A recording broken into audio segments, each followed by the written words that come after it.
Hello and welcome with Matt with Magic Gaming Unlimited here to bring you Theros box opening.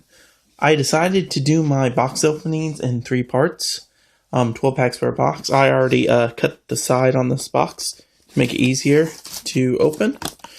And let's just dive in right now.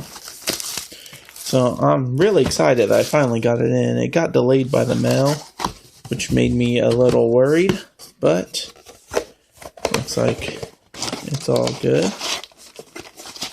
In this video, I will talk about the basically rares only. I'll go over the uncommon names and which ones are good, but I'll mainly just be talking about the rares. So for people trying to track boxes and stuff, we'll start with the first column, and this will be part A. Alright, let's dive in and see what we got. There's a lot of good cards I'm looking for out of this set for standard. So we'll see how we do.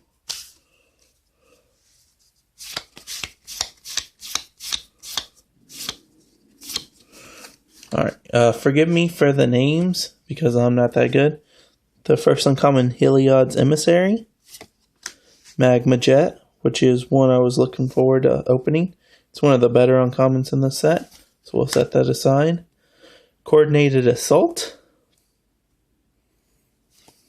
And we have our first rare as the Temple of Mystery. All the Scrylands are fine, especially since in Standard we're losing a whole cycle. And being able to scry is okay, but allowing dual mana is very nice. So yeah, good. And our first foil is Breaching Hippocamp. It's a horsefish. That's pretty cool. We'll set those aside. And we'll go to our next pack. How you guys liking Theros so far? Seems like it's a fun set. I haven't got to try any limited because of my work schedule, but it comes online this Friday, so maybe I can get some done.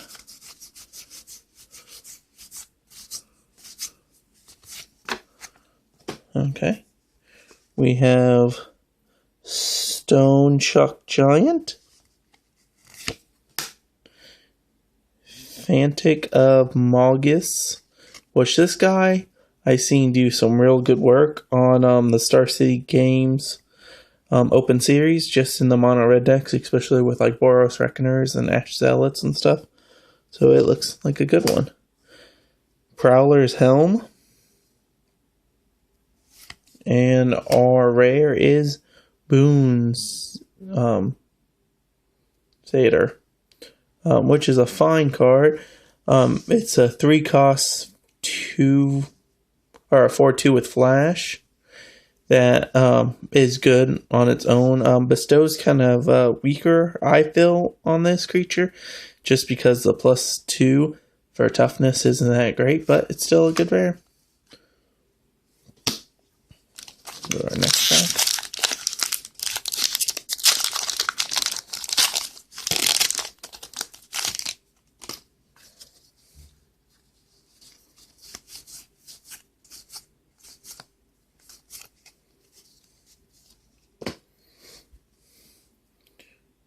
We have Frownlax Leader for our first uncommon.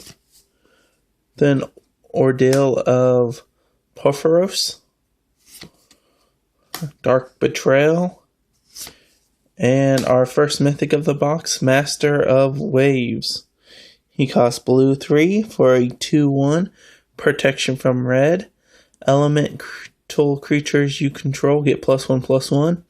And whenever it comes into play, put a number of +1, 0, or 1 zeros blue elemental creature tokens on the battlefield equal to the devotion to blue.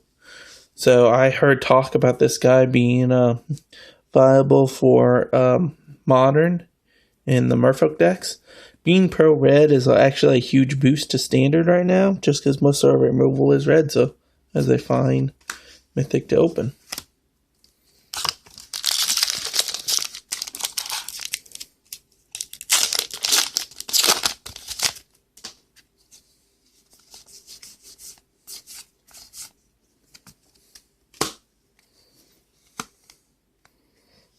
And first uncommon's Ordeal of Heliod. Then we have Sentinel of the Underworld. Hopefully you guys can see that clearly. We have another Dark Betrayal. And then we have a Polis Crusher, which is green, red 2 for a 4/4, trample and protection from enchantments. And for a red green 4, you can monstrosize it for 3. And whenever it deals combat damage to each player, if it's monstrous, destroy target enchantment that player controls. This guy is a bomb and limited, just because he has protection from enchantments. So basically, he's protected from the gods, and then also being able to destroy enchantments is very relevant in the set. So solid rare, and we have a soldier token.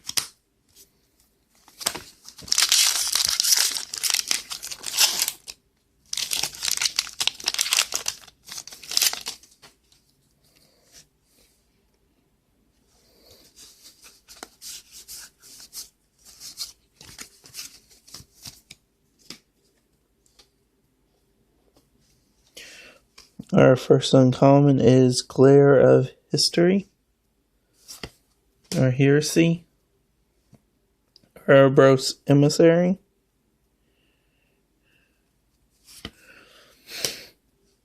Trenton Fortune Hunter, and our rare is Artisan of Forms. It is a blue 1. Alright, we got cut off for a second. The rare we opened was Artisan of Forms. It is a blue 1/1 heroic. Whenever you cast a spell that targets Artisan of Forms, you can have Artisan Forms become a copy of target creature and gain this ability.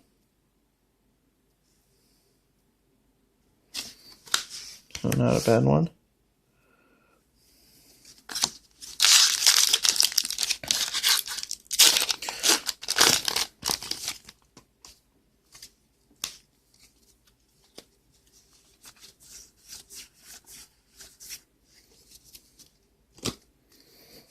Our first uncommon is Tormented Hero.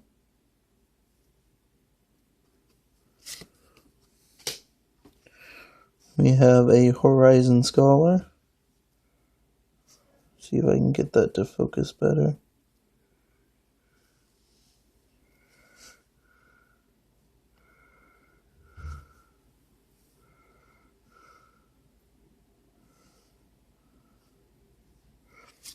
It doesn't seem to want to focus right now. We have Satire Piper. And our rare is Steam Augury, which is a blue-red 2. For an instant, reveal the top 5 cards of your library and separate them into 2 piles. An opponent chooses one of those piles, put that pile in your hand, and the rest into the graveyard. So, a great rare.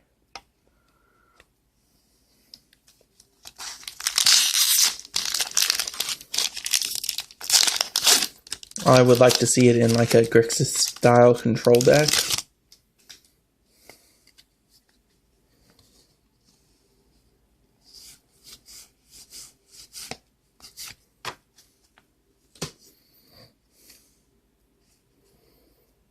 Our first uncommon's Hunt the Hunter, Keepsake Gorgon,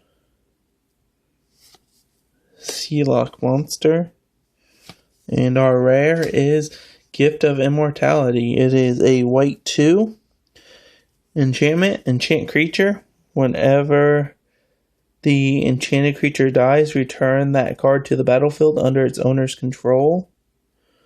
Return Gift of Immortality to the battlefield attached to that creature at the beginning of the next end step.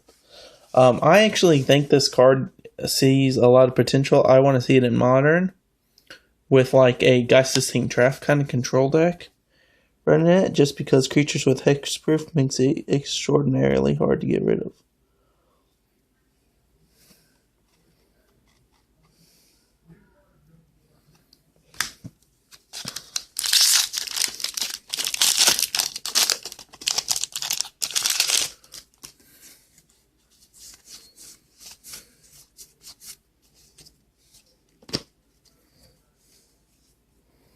Our first uncommon of the pack is Hunt the Hunter, Sealock Monster, Ordeal of Nylia, and our rare is Curse of the Swine, which is a blue X spell. Sorcery. Exile X target creatures. For each creature exiled this way, its controller puts a 2/2 green board token onto the battlefield, which I think is a fine removal spell for the blue decks. I see you playing that kind of card and then casting a Cyclonic Rift and just permanently get rid of their creatures. It just deals with pesky creatures that are a lot harder to kill, like the ones that are indestructible, just because it removes them.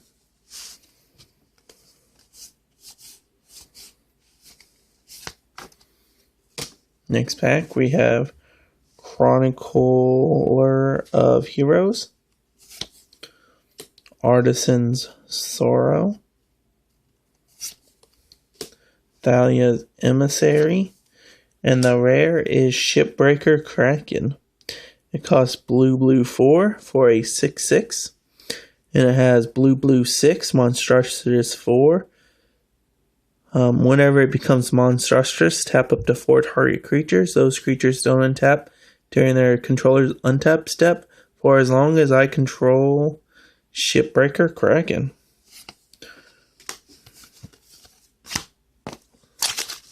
That's a fine card. It would be good for limited, just being a 6/6 for 6. It has that kind of powerful ability, but it won't see any constructed play.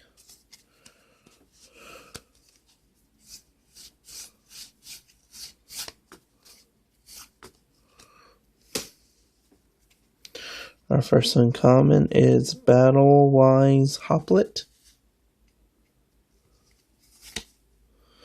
Gainsay,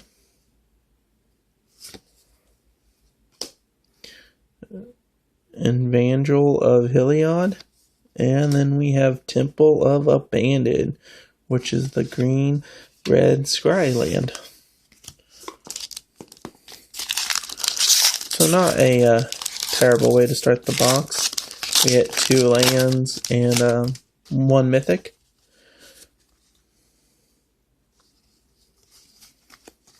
We only got 1 foil though, which is kind of surprising. I hope I seen a foil in this pack.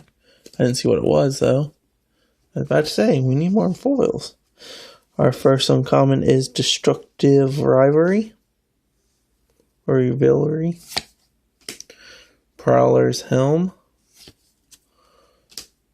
Favored Hoplet, and Hero's Downfall. The strictly better upgrade to Murder, just because it's black 1 for an instant, destroy target creature or planeswalker. Just because Murder was destroy target creature at instant speed and it was playable in Jund, this just seems like a strictly better version because you can take out planeswalker. It's like Dreadbore.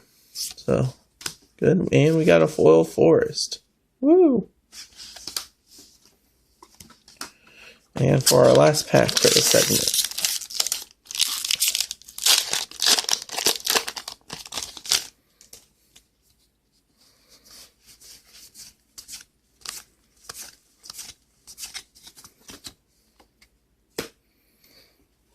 we have Burnish Heart, Coordinated Assault, Shipwreck Singer, and our rare is Chain to the Rocks. White, enchantment, enchant mountain you control. Whenever Chain to the Rocks enters the battlefield, exile target creature an opponent controls until Chain to the Rock leaves the battlefield. This card I actually do see that maybe it might see a Legacy or Modern play. Legacy might be a little harder just because of Wasteland. But the lands are a lot easier because you have like Plateau and Sacred Foundry. Standard, it might see play in those kind of decks, like a American Control deck.